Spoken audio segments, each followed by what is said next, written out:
Welcome to World Alert Updates. Subscribe and press the bell icon for more updates. Breaking news from Caracas, Venezuela.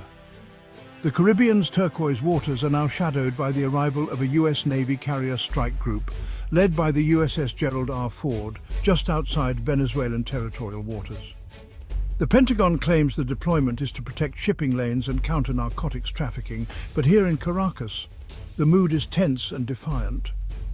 President Nicolas Maduro has called the move imperialist aggression, ordering the military to its highest alert and vowing fierce resistance to any incursion. The world watches as diplomatic channels buzz and the Organization of American States scrambles for consensus. The US fleet, bristling with destroyers, cruisers and submarines, is a clear show of force, far from a routine patrol. On Venezuela's coast, local militias set up checkpoints, fishermen stay in port, and the armed forces prepare for asymmetric conflict. The immediate trigger for this standoff remains murky. US officials cite alleged Venezuelan collaboration with drug cartels, while Caracas insists it's a pretext to seize oil. Whatever the truth, the stage is set for confrontation, overwhelming US technology versus Venezuela's home field advantage and a population ready for resistance. The question is not if, but when the first shot might be fired. The air is thick with patriotic rhetoric and anxiety about what a conflict with a superpower would mean for ordinary Venezuelans. The US warships represent unmatched firepower, but Venezuela's willingness to fight unconventionally could make any intervention costly and drawn out. Both sides are mobilized, and the world holds its breath. The pieces are in place for a major confrontation.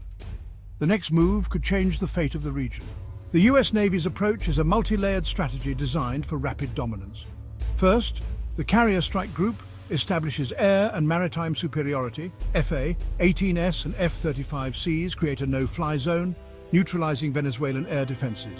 Next, a relentless surveillance network, satellites, drones and P-8 Poseidons, maps every military asset, giving commanders a real-time view of the battle space.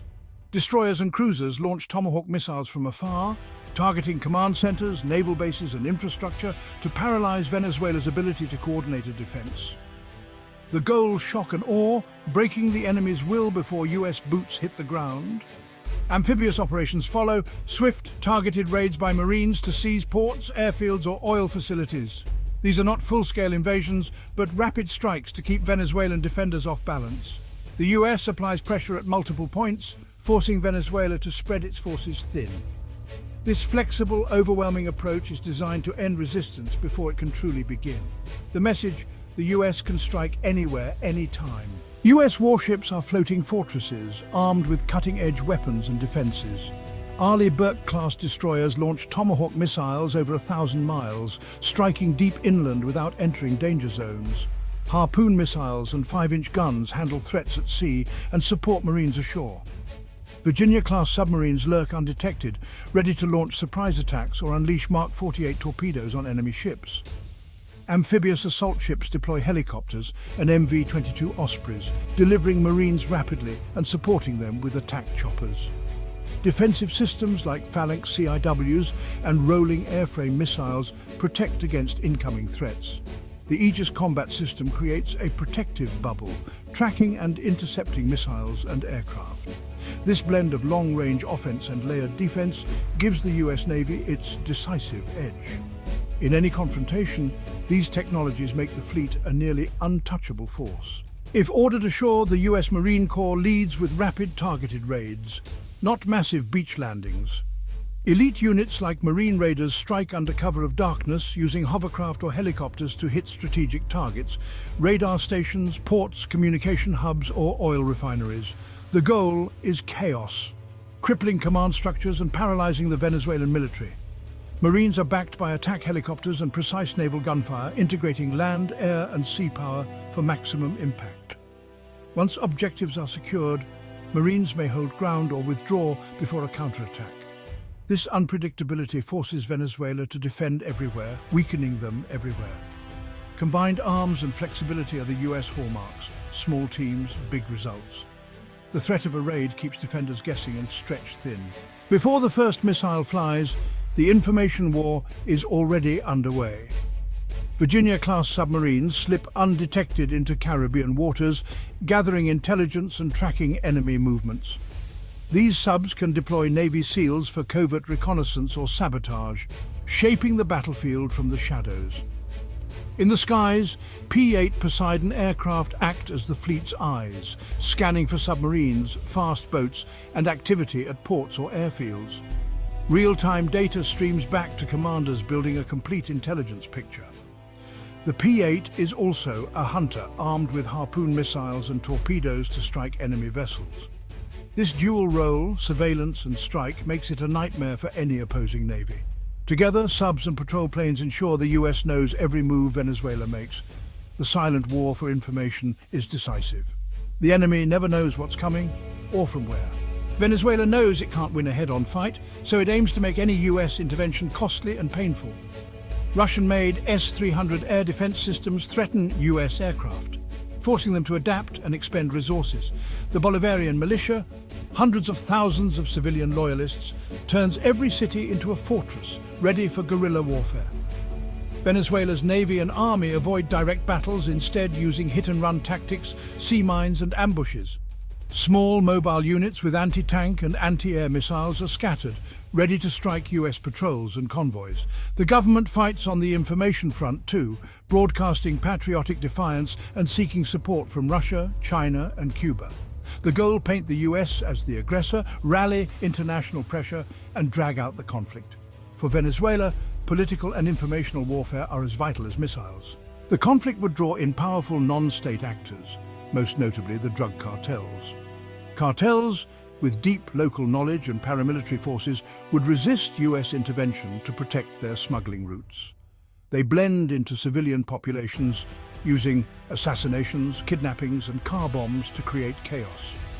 Their go-fast boats and secret airstrips become tools for ambushes, mine-laying and smuggling weapons or fighters. The terrain itself, jungles, mountains, dense urban barrios, favors guerrilla tactics and frustrates US technology. Drones and satellites struggle in thick jungle. Armored vehicles are useless in narrow city streets. The result: endless opportunities for ambushes and hit-and-run attacks. The line between war and crime blurs, making occupation a nightmare. Venezuela's landscape and criminal networks are force multipliers in asymmetric warfare. The battlefield now extends into cyberspace and the information sphere. Russia could supply Venezuela with advanced missiles, air defenses and electronic warfare gear, plus advisors to operate them. A massive disinformation campaign would flood social media, eroding US public support and amplifying Venezuela's narrative. Cyber attacks could target US military networks or critical infrastructure, creating chaos at home. Drones, cheap, deadly and hard to detect, pose a new threat, from explosive swarms to surveillance craft supplied by Russia or Iran. US forces must constantly adapt, deploying jammers, lasers and anti-drone systems. The pace of technological change keeps defenses in a constant race against new threats. Hybrid warfare turns every patrol into a multidimensional challenge. The US fleet is a balanced team. Cruisers defend the carrier, destroyers strike land and sea targets, and frigates hunt subs and escort convoys.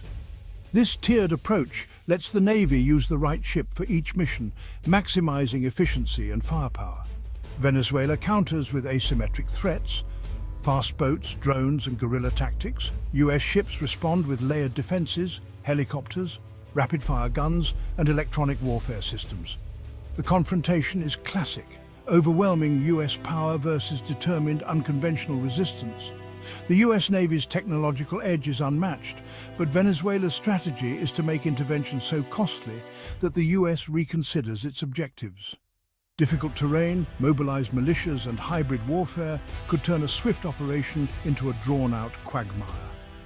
The outcome hinges not just on firepower, but on the will to endure a complex, grinding conflict. In this high-stakes standoff, victory is anything but guaranteed.